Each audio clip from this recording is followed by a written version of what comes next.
விஜயகாந்த் அவர்கள் காலமாகிட்டாரு. இந்த செய்தி தான் இப்போ எல்லா பக்கமும் பரவலா பேசப்பட்டுட்டு வருது. கேப்டன் விஜயகாந்த் அவர்கள் உடல்நலக்குறைவு ஏற்பட்டதுனால கடந்த மாதம் 20ஆம் தேதி மருத்துவமனையில் அனுமதிக்கப்பட்டாரு. சிகிச்சை பெற்று வீடு திரும்பிய அவருக்கு மீண்டும் உடல்நலம் பாதிக்கப்பட்டு இதையடுத்து மீண்டும் அவரை மருத்துவமனையில சேர்த்தாங்க. இந்த நிலையில விஜயகாந்துக்கு கொரோனா தொற்று ஏற்பட்டிருக்கு. மூச்சு விட ரொம்ப திணறையும் ரொம்ப கஷ்டப்பட்டு இருக்காருன்னு சொல்லிட்டு வென்டிலேட்டர் ஹெல்ப்போட தான் அவரை வச்சிருந்தாங்க. தேமுதிக சார்பில் அறிக்கையும் இதை கொஞ்சம் கொஞ்சமா விட்டுட்டே இருந்தாங்க. இந்த நிலையில விஜயகாந்த் உடல்நிலைவு பின்னடைவு ஏற்பட்டதாக தகவல் வெளியான உடனேயே அந்த தகவல் கிடைச்ச எல்லாருமே என்ன பண்ணிட்டாங்க, தேமுதிக தொண்டர்கள் விஜயகாந்த் அனுமதிக்கப்பட்டிருக்க மியாட் மருத்துவமனைக்கு முன்னாடி எல்லாருமே வந்துட்டாங்க. இதுக்கு போலீஸ் பாதுகாப்பும் போட்டிருந்தாங்க. விஜயகாந்தின் வீட்டிற்கு முன்பு தொண்டர்களும் சரி ரசிகர்களும் சரி கண்ணீரோட நின்றுட்டு தான் இருக்காங்க. இந்த நிலையில சிகிச்சை பலனின்றி விஜயகாந்த் அவர்கள் உயிரிழந்து விட்டதா அறிவிக்கவும் பட்டுட்டார். அந்த நிலையில தான் இந்த செய்தி கேட்ட எல்லாருமே கதறி அழுக ஆரம்பிச்சிட்டாங்க. உதவின்னு கேட்டு வந்தவர்களுக்கு யோசிக்காம உதவி பண்ற மனிதர் இன்னைக்கு போயிட்டாரே அப்படின்னு சொல்லி பலரும் அழ ஆரம்பிச்சிட்டாங்க. தென்னிந்திய நடிகர் சங்க தலைவராக இருந்த போதும் பல கலைஞர்களுக்கு இவர் உதவி செஞ்சிருந்திருக்காரு. வெளிநாட்டுகள்ல கலை நிகழ்ச்சி நடத்திய நடிகர் அப்படின்னு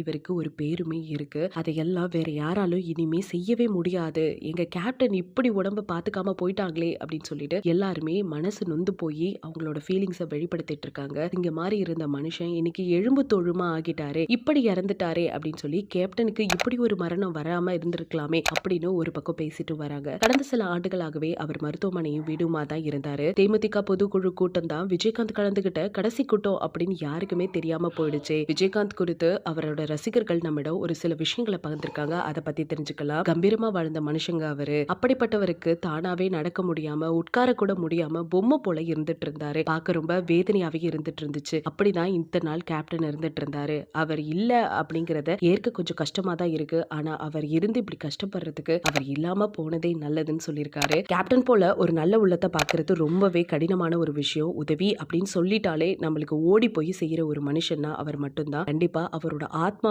சாந்தி அடையணும் அப்படின்னு நம்ம எல்லாருமே ப்ரே பண்ணிக்கலாம். இப்ப விஜயகாந்த் இறந்த உடனேயே அவரோட வீட்டுக்கு முன்னாடி இருக்கும் கொடி கம்பத்துல உள்ள தேமுதிக கொடி அரை கம்பத்துல இப்ப பறக்க விட்டுட்டு இருக்காங்க. விஜயகாந்த் இறந்து விட்டாரு அப்படிங்கிற விஷயம் நம்ம யாராலுமே நம்பவே முடியல. ஆம்புலன்ஸ் சுற்றி நின்று பெண்கள் எல்லாருமே கதறி அழுதுட்டு இருக்காங்க. தேமுதிக பொதுக்குழு கூட்டத்துல விஜயகாந்த் சேர்ல வந்ததை பார்க்கும்போது தொண்டர்கள் எல்லாருமே ரொம்ப வேதனையா தான் பார்த்துட்டு இருந்தாங்க. சோ இப்படி இருந்த நிலையில இன்னைக்கு அவரை நம்ம விட்டுட்டோம். அவரோட உடல் இப்போ அவங்க வீட்டுக்கு எடுத்துட்டு போய்கிட்டு இருக்காங்க. நம்மளும் நம்மளோட இரங்கலை தெரிவிச்சுக்குவோம். சோ விஜயகாந்த் அவர்கள் இறந்ததை இன்னைக்குமே ஏற்க முடியாத ஒரு விஷயமா தான் இருந்துட்டு இருக்கு. மக்களாகிய நீங்க இந்த செய்தியை பத்தி என்ன நினைக்கிறீங்க அப்படிங்கறத மறக்காம நம்ம கமெண்ட் செக்ஷன்ல ஷேர் பண்ணிக்கோங்க. இது போல பல வீடியோஸை பார்க்க நம்ம சேனலை மறக்காம சப்ஸ்கிரைப் பண்ணி வச்சுக்கோங்க.